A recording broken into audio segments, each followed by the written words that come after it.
Welcome to our weekly sales idea recap. आज हम बात करेंगे उन स्टॉक्स की जिन स्टॉक्स को हमारी सेल्स टीम ने हाईलाइट किया है। सबसे पहले तो आज पहला दिन था पोस्ट बजट के बाद एंड वी वर एक्सपेक्टिंग के मार्केट में थोड़ा बहुत एक negative to range bound situation रहेगी एंड वही हमने आज पूरा दिन ऑब्जर्व किया कि मार्केट हमें एक रेंज बाउंड सिचुएशन में नज़र आई। ऑल्दो वी वर एक्सपेक्टिंग कि मार्केट टिल्टेड टुवर्ड्स नेगेटिव रहेगी एंड हम एक अच्छी करेक्शन देखेंगे, बट आज हमें वो चीज़ देखने को नहीं मिली। सो वो चीज़ एक अच्छी हुई है कि मार्केट में करेक्शन जो है वो इतनी देखने को नहीं मिली। स्पेशली हमने देखा कि at the end of the day हमें cements, auto sector, even glass sector में भी जो है वो अच्छी एंटिसिपेशन देखने को मिली। जो सेल्स आइडिया हैं वो हमने तीनों बजट के बैकड्रॉप में ही आइडेंटिफाई किए थे। सबसे पहले बात कर लेते हैं सिस्टम लिमिटेड के हवाले से। इस बजट में टेक्नोलॉजी को बहुत ज़्यादा गवर्नमेंट ने फोकस में रखा। टेक्नोलॉजी के लिए स्पेशली जो अगर हम बात करें एसटी के हवाले से, जो उनके रिफंड्स के मसाइल थे उस हवाले से गवर्नमेंट ने उनको एड्रेस किया। फिर जो मशीनरी वो इंपोर्ट करते हैं उस हवाले से रिलैक्सेशन दी।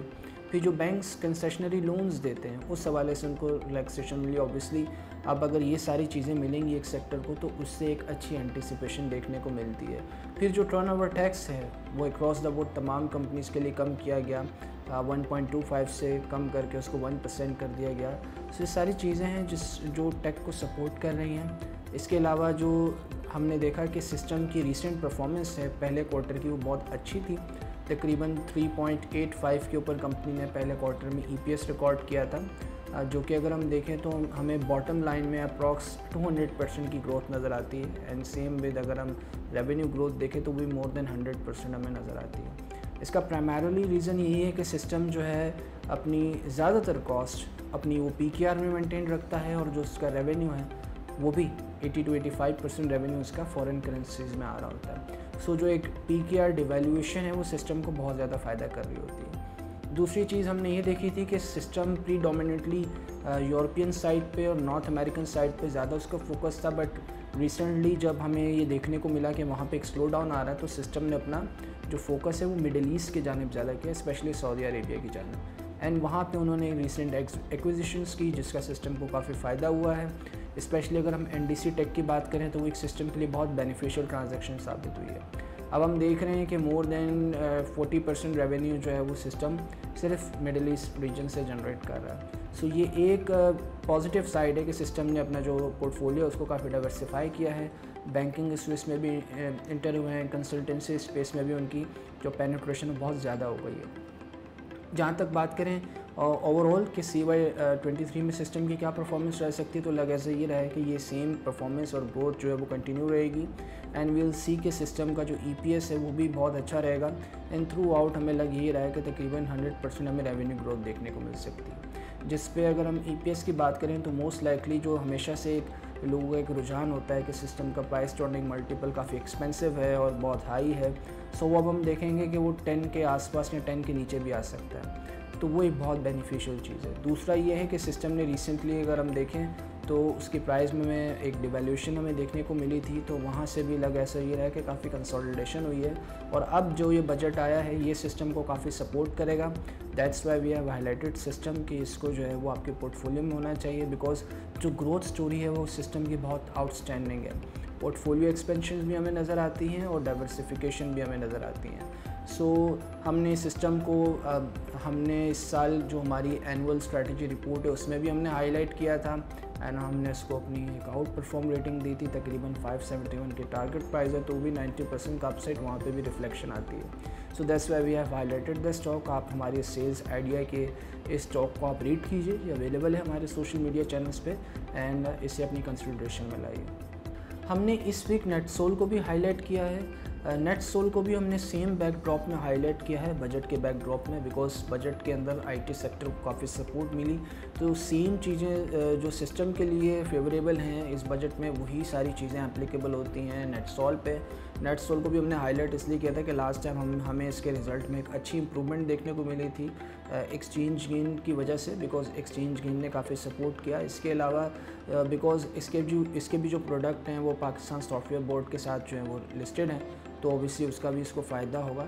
सेकेंडली हमें लगता है कि स्टॉक काफ़ी नीचे ट्रेड कर रहा है, दैट्स वाई हमने इस स्टॉक को हाईलाइट किया है कि इसको भी इस in sort of as technology stock, because government ने इसको काफ़ी सपोर्ट किया है, तो इसको भी उसी बैकड्रॉप में जो है वो आप कंसीडर कर सकते हैं। इस वीक हमने जो दूसरा स्टॉक हाईलाइट किया है this is PSO, Pakistan state oil. PSO को भी बजट के ही हमने बैकड्रॉप में हाईलाइट किया है। सबसे पहले तो जो टर्नओवर टैक्स कम हुआ है, जो कि 1% से कम होके 1.25% से कम होके 1% है, तो ऑब्वियसली उसका जो है वो PSO को बहुत अच्छा फ़ायदा होगा, बिकॉज़ उसमें काफ़ी इनको जो है वो रेवेन्यूज़ की बचत हो जाएगी। दूसरा ये है कि अब जो कि हम रशियन ऑयल को इंपोर्ट कर रहे हैं, आज न्यूज़ भी आई है कि जो शिपमेंट है वो रिसीव हो गई है, एक और शिपमेंट हमें बहुत जल्द रिसीव हो जाएगी जून के आखिरी हफ्ते तक। सो ये सारी चीज़ें, बिकॉज़ इसकी तमाम ऑपरेशनैलिटीज़ जो हैं वो PSO के तहत ही हो रही होंगी, बिकॉज़ वो इन तमाम चीज़ों को देख रहा है, तो वो एक चीज़ तो बेनिफिशियल है ही। बट हमने जो PSO को हाईलाइट किया वो हमने IMF के बैकड्रॉप में हाईलाइट किया है मोस्टली। IMF का जो रिव्यू है 9th और 10th रिव्यू, पाकिस्तान कोशिश कर रहा है कि उन दोनों रिव्यूज़ को क्लब करें। दैट्स वाई हमने जो बजट है मोस्टली हम इसमें बहुत ज़्यादा गवर्नमेंट ने एक लेविशनेस नज़र नहीं दिखाई, हमें एक इसमें फिस्कल डिसिप्लिन भी नज़र आया, रेवेन्यूज़ के मेजर भी नज़र आए। सब्सिडीज़ वो ऑब्वियसली वो तो मिलनी थी, बिकॉज ये लास्ट बजट है गवर्नमेंट का। बट ओवरऑल हमें बजट में ही देखने को मिला कि गवर्नमेंट ने इस चीज़ को नज़र में रखा है कि ये बजट जो है वो IMF को डिसप्लेजर ना करे।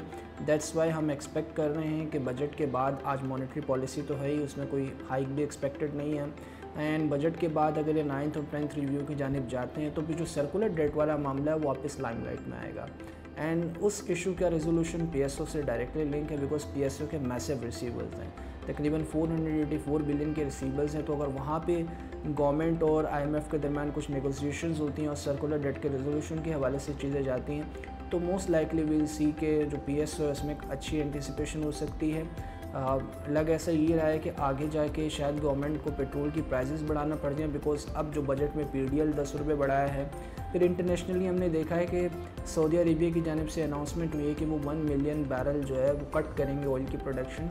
तो that's why we can see कि थोड़ा सा ऑयल जो है वो इंटरनेशनली थोड़ा सा अपिश फ्रंट पे रहेगा, तो मोस्ट लाइकली हम देखेंगे कि शायद गवर्नमेंट जो है पेट्रोलियम प्राइस हाइक करे, तो एक हमें सॉर्ट ऑफ इन्वेंट्री गिर भी देखने में नज़र आ सकता है। तो ये सारी चीज़ें जो PSO को सपोर्ट कर रही हैं, PSO ऑलरेडी काफ़ी नीचे ट्रेड कर रहा है, that's why we have highlighted the stock, ताकि आप इस रिपोर्ट में इसको स्टडी करें एंड अपना एक इन्वेस्टमेंट चॉइस करें। सो ये थे हमारे इस वीक के तीनों sales ideas of the week.